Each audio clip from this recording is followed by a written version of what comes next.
Well, what can I say? I tried to make a rebate plane using a chisel and a piece of 2x4, and the result was I was able to do pretty good half-inch rebate across the entire length of the board to give me the half lap that I'm looking for, but it wasn't entirely consistent across the entire length. There were some variations. You have to hold it kind of straight. If it curves to one way or the other, then you get a bit of variation there. Then again, I'm not building furniture, so shouldn't be that bad.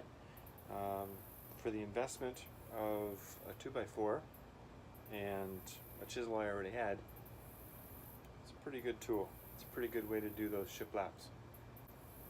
So I've tried the router. It was noisy and it was loud, and it had a lot of shavings and dust everywhere. I had to wear the mask and the ear protection and everything. It was loud and messy and horrible. And you always feel like that router is going to get away from you, maybe injure yourself. It's pretty nasty stuff. This, on the other hand, was very peaceful and almost kind of enjoyable to have these great big long spindly sort of pigtails that came out, and that was kind of enjoyable, although it's a different kind of mess all over the floor. Hopefully a lot easier to clean up with a simple broom. But this is method number 2 of doing this. Method number 3 I'm going to test out this weekend, or maybe sooner if I can swing it, and that'll be to use the table saw. So I'll set the table saw to a 1/2 inch minus an 1/8, and I will run it across, and I will do 4 passes for each board to get the same shiplapped pattern. So I have to see how that works.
So we've got a problem.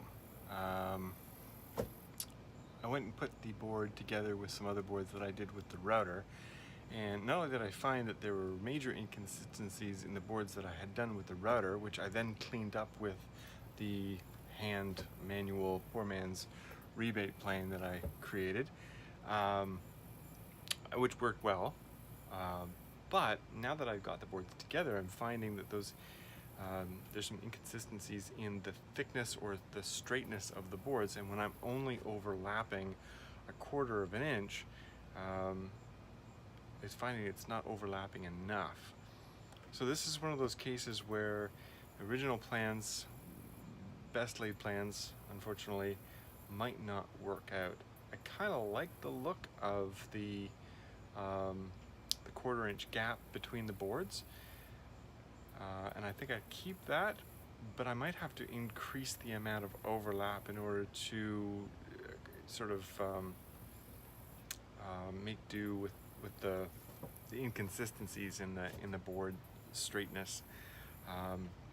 As we can see on this one end, it actually splits right open where you've got now a gap going straight through the wall, which may just be an anomaly. Maybe I could just cut that board short and find another board that's straighter.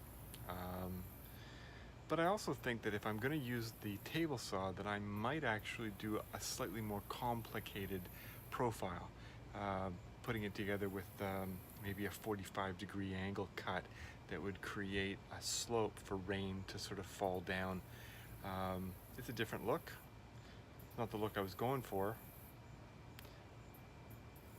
We'll see.